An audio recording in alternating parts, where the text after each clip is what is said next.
Last time on Simply to Die For, there's a killer in the house.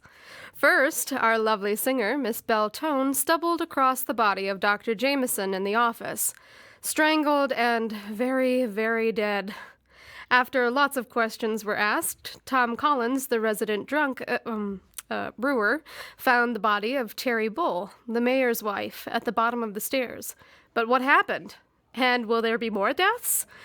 Grab your snacks and we'll find out. Well, this is certainly unfortunate. Grandmother, the mayor's wife is dead. So I see. What are we going to do about it?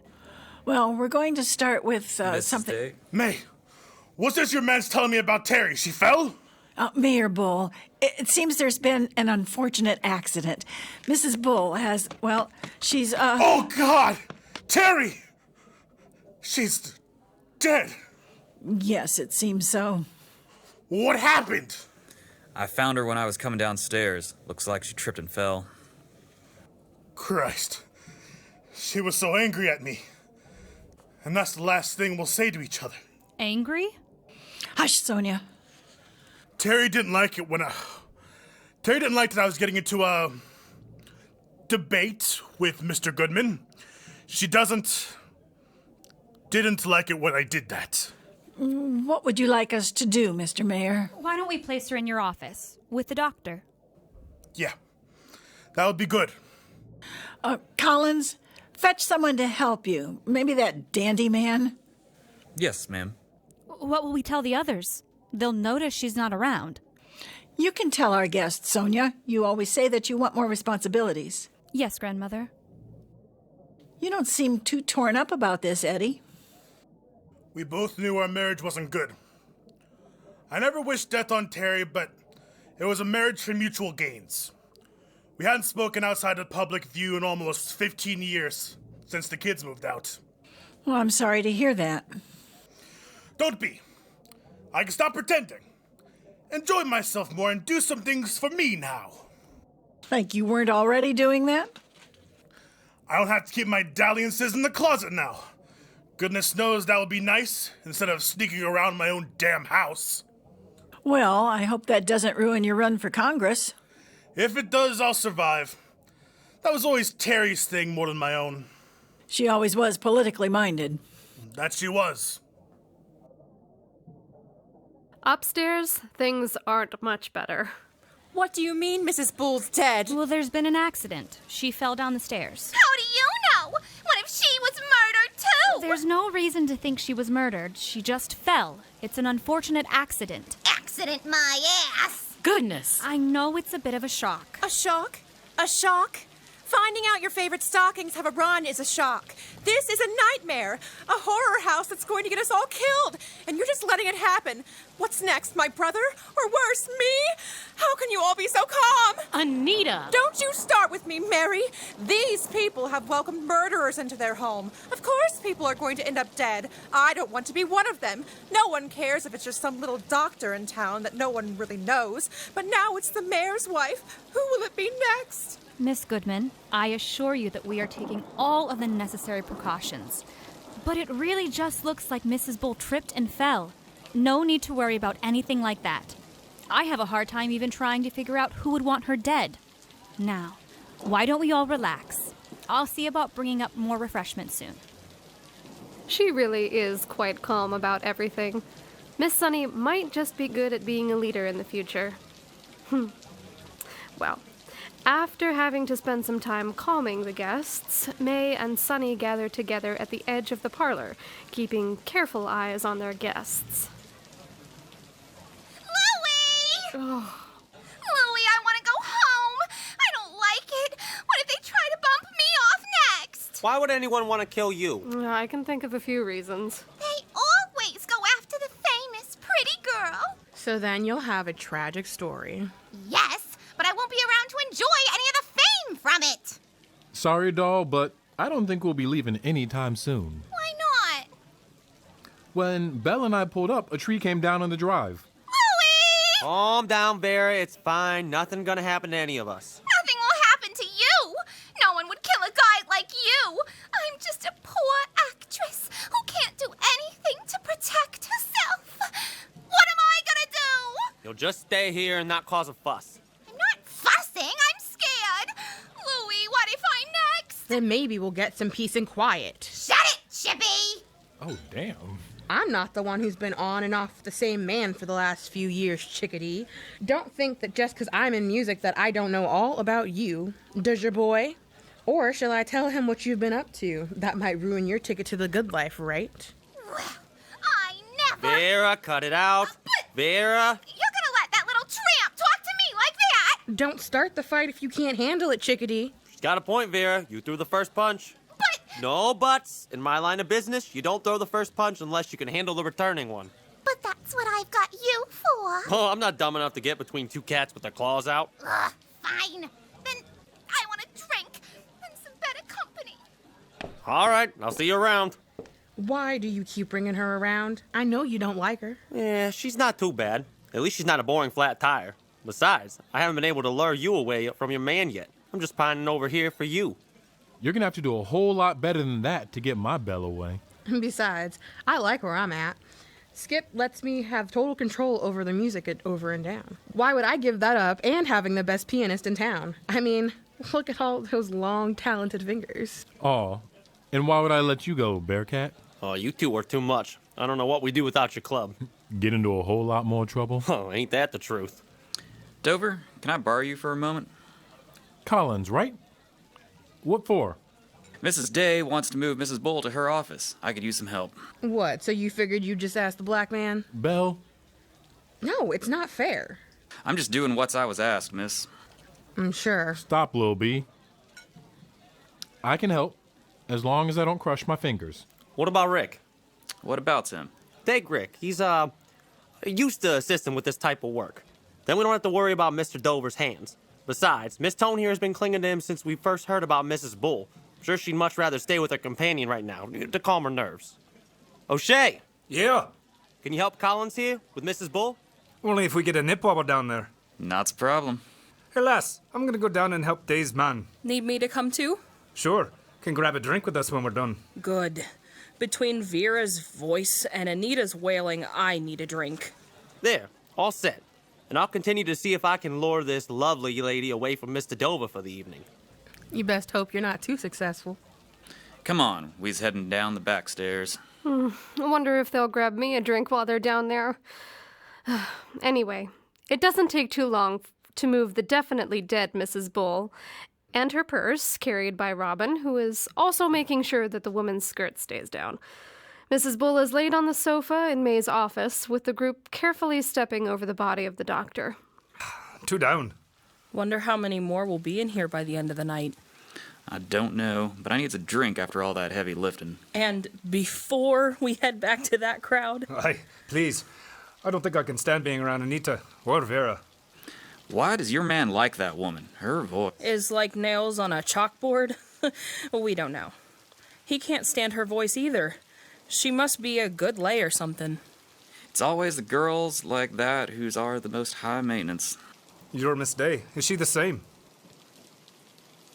Thankfully not, but I thinks it's 'cause her granny wouldn't let her be that way. She has no patience for stupidity, that woman. Although Miss Day does have a like of pretty baubles. I noticed her jewelry today. Yeah, heard they were from her parents. It's nice to have something to remember them by. Sure is. Whiskey or beer? Whiskey, for both of us. A few glasses, then I'll take up more for the group. Cheers, still being alive. Cheers. Clink. Yeah, right. Let's get back upstairs.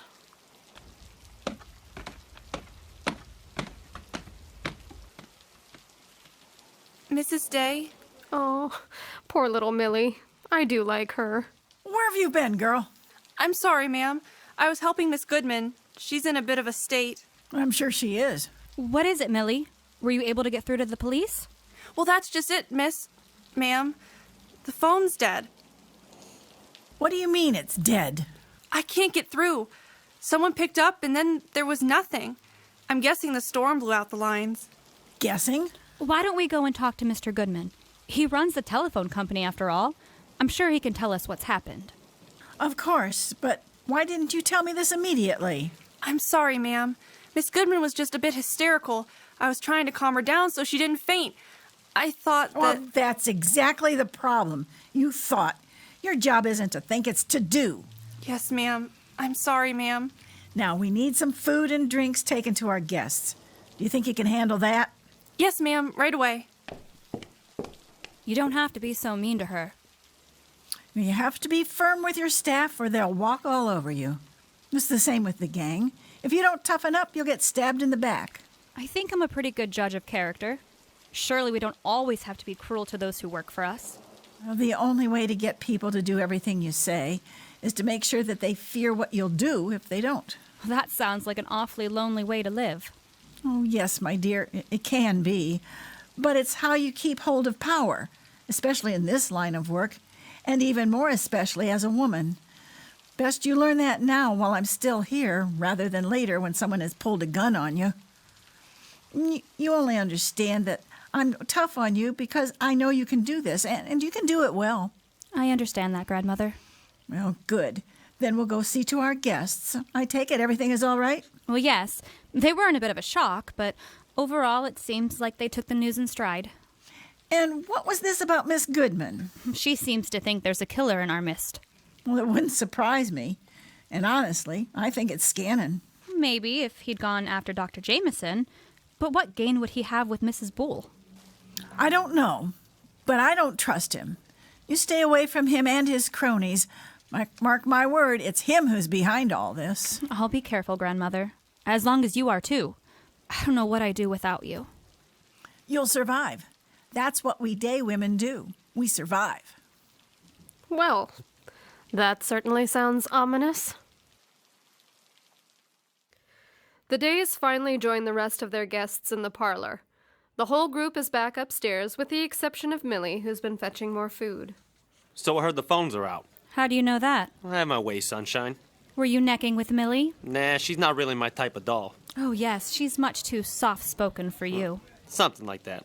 That's not why I brought it up. So why did you? Well, Mrs. Day, I figured I could offer my services.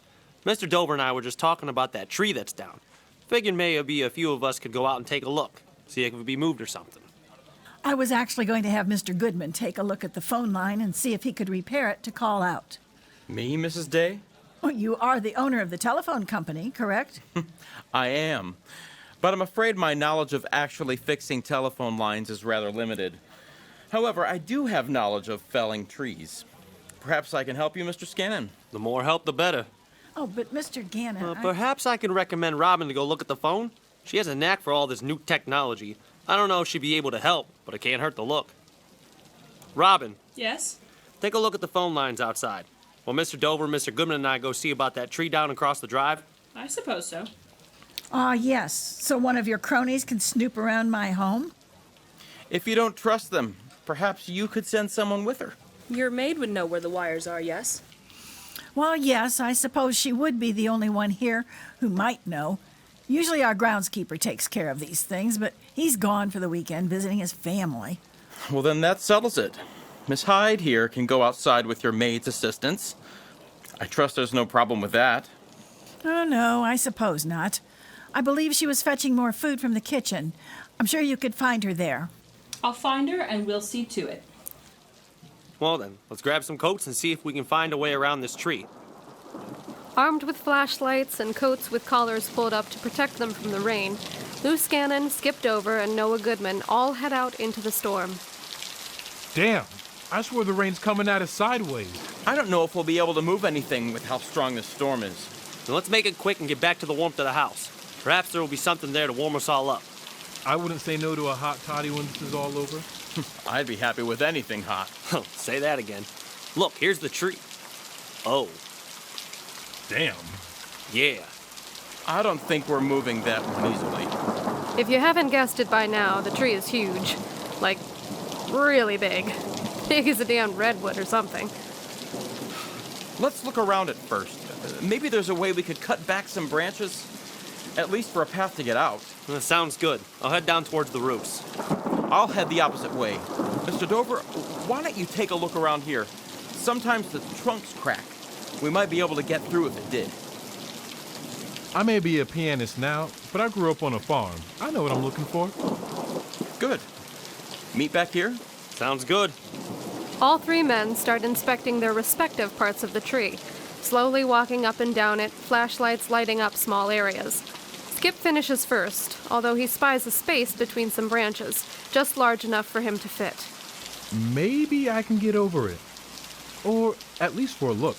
The limbs are slick, and in retrospect, Skip's dress shoes probably aren't the best for climbing trees. Hey, Skip. Noah? A flashlight beam dances a bit in the distance. You guys see anything? I don't know too much about trees falling in the woods. This one looks a bit weird. Hello? Ah! Well, shit.